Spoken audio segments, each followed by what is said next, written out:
நானூறு எட்டரைக்கே வந்தேன். எட்டரைக்கே வந்தேன். 8 மணிக்கு வந்து எட்டு மணிலேருந்து 8:30 வரைக்கும் அங்கேயே விளையாடிட்டு இருந்தேன். பாப்பா உள்ளே வரமாட்டேன்ட்டேன். அப்புறம் 8:45 மணிக்கு 9 மணிக்கு மேலே சாப்பிட்றதுக்கு போனேன். அங்கே ஒரு அரை மணி நேரம் சாப்பிட்டு இருந்தேன். அப்புறம் சித்தி பின்னால் விளையாண்டேன். அப்புறம் இப்போ அப்படியே பாட்டுக்கு கச்சேரி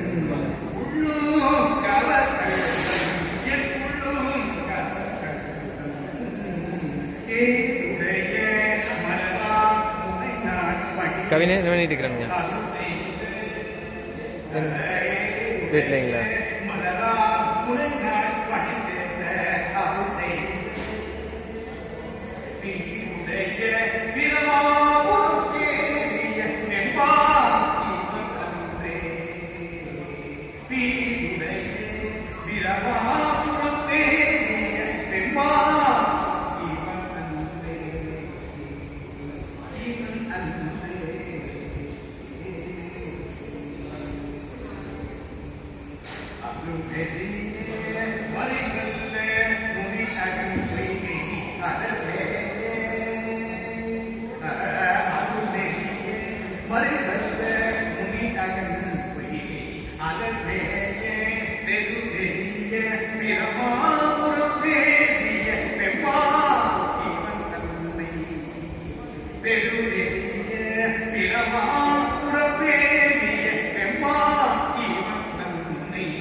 அக்கா எங்க வீட்லயா?